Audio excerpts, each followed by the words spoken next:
नमस्कार. देवचिंतन म्हणजे काय? आपण कोणतं ना कोणतं सतत चिंतन करत असतो. क्षणाक्षणाला कसले ना कसले विचार आपल्या मनामध्ये येतात. चांगले वाईट डोळ्याला दिसेल त्या वस्तूचे, व्यक्तीचे आपण चिंतन करत असतो. डोळ्याला दिसेल त्या व्यक्तीचे आणि वस्तूचे, जे दिसेल त्याच्यामध्ये आपण लगेच मन जातं, त्याच्यामध्ये मन रमतं आणि त्याचाच विलास वाढतो. विलास वाढतो म्हणजे त्या चिंतनातच आपण मग्न राहतो. ह्यालाच काय म्हणायचं? त्या वस्तूचं केलेलं चिंतन. फक्त त्या चिंतनामध्ये काय पाहिजे, काय अपेक्षित आहे? तर त्या चिंतनामध्ये अपेक्षित आहे अनन्य साधारण ममता, अनन्य ममता.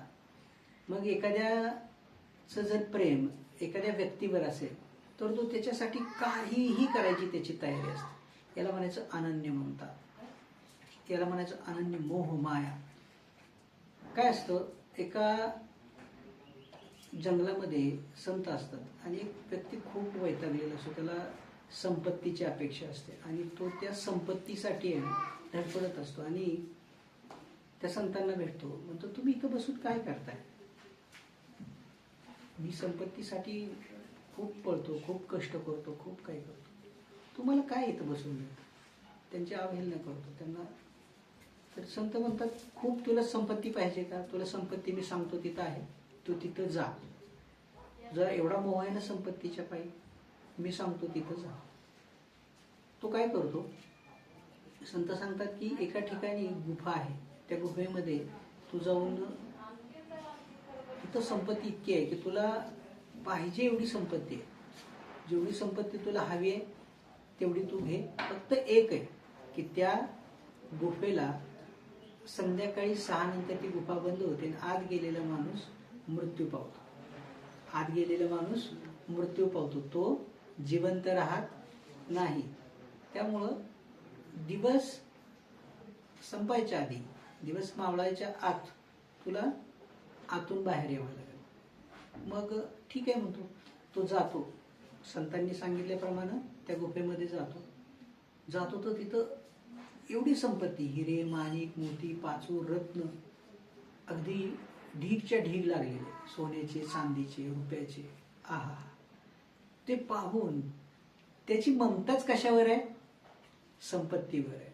हिरे माणिक मोती, अनन्य साधारण ममता. ते बघून तो इतका हर्षोल्लास होतो. आहा, आनंदी आनंद, उत्सव. तो अंगावर सोनं घेतो, तो वर उधळतो सोनं. अगदी आहासे आहात सोनं भरतो, पिशव्यांमध्ये भरतो, अगदी पोती भरून भरून घेतो. तो म्हणतो, आता संध्याकाळ होते, आता संध्याकाळ झाली, आपल्याला तिथून बाहेर पडायचे. कुठून? त्या गुहेतून बाहेर पडायचे. तर आता गुहेतून बाहेर पडायचे आणि ही एवढं सोनं घेऊन आपल्याला आपल्या घरी जायचंय. आता म्हणतो, मी हे सोनं घेऊन घरी जाण्यात काय अर्थ आहे?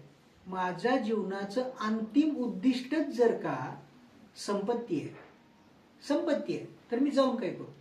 तर तो काय करतो? मी म्हणतो, ह्या सोन्यामध्येच राहणार, मी सोन्यामध्येच राहणार, मी सोन्यामधून बाहेर पडणार नाही, मी ह्या संपत्तीमध्येच राहणार. आणि तो ह्याला काय म्हणायचं? अनन्य साधारण ममता. म्हणजे ज्याच्या बरोबर आहे त्याच्याबरोबरच मी एकरूप आहे, ही अवस्था. आणि मग तो त्या संपत्तीमध्ये तिथंच त्याचे प्राण त्यागतो, पण तिथून तो बाजूला जात नाही. का जात नाही? याला काय म्हणायचं? अनन्य साधारण ममता. काय म्हणायचं? अनन्य साधारण ममता. मग संध्याकाळच्या आत तो बाहेर तर येत नाही, तो तिथंच त्याचे प्राण त्यागतो. अशीच अनन्य साधारण ममता आपली कुणाबरोबर पाहिजे? कोणाबरोबर पाहिजे? त्याला अनन्य साधारण ममता कोणाबरोबर करायची हे माहिती आहे? संपत्ती बरोबर. अशीच अनन्य साधारण ममता कोणाची होती? तुळशीदासांची. तुळशीदासांनी त्याच्या पत्नीवर खूप प्रेम, नदी ओलांडून पलीकडे, तुम्हाला गोष्ट माहिती आहे ती, नदी ओलांडून पलीकडे जातो. ती म्हणते, हीच जर एवढंच जर प्रेम तुम्ही भगवंतावर केलं असतं तर भगवंत भेटले असते. तो फक्त त्याला माहित होतं की बायकोवर कसं प्रेम करायचं. अनन्य साधारण ममता, जो की जीवाची पर्वा न करता नदी ओलांडून पलीकडे गेला, बरोबर ना? नदी ओलांडून पलीकडे गेला. दुसरी गोष्ट काय केली? सापाची दोरी करून तिच्या महालामध्ये गेला, बरोबर ना? मग तिथपर्यंत पोहोचला. ही ममता बघून, हे प्रेम बघून बायको काय म्हणाली? एवढं प्रेम जर तुम्ही देवावर केलं असतं तर तुम्हाला काय भेटलं असता? विठ्ठल भेटला असता, तुम्हाला भगवंत भेटला असता. आणि त्याच्यानंतर त्यानं फक्त काय बदललं? पात्र बदललं. बायकोच्या जागी श्रीराम, बायकोच्या जागी भगवंत. कारण अनन्यसाधारण प्रेम कसं करायचं याची माहिती होती. अनन्यसाधारण प्रेम. आपण अनन्यसाधारण प्रेम करत नाही. आपलं प्रेम साधारण असतं, कामापुरतं असतं. तसंच विठ्ठलावर, भगवंतावर, परमेश्वरावर, गुरूंवर अनन्यसाधारण ज्यानं प्रेम केलं, अनन्यसाधारण प्रेम, त्याला भगवंत भेटतो. तुळशीदासांना भेटला ना? Like that. असाच भगवंत जर भेटायचा असेल तर तुम्हाला अनन्यसाधारण ममता करावी लागेल भगवंतावर. जसं की याचं प्रेम कोणावर होतं? भौतिकतेवर. सत्यासक्ती आणि अनासक्ती.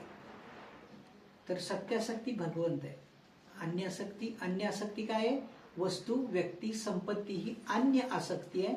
आणि सत्यासक्ती ग्रंथ, संत, गुरु आणि भगवंत आहे. इकडं आनंद आहे, इकडं सुख आहे. काय निवडायचं? हा तुमचा भाग आहे. नमस्कार.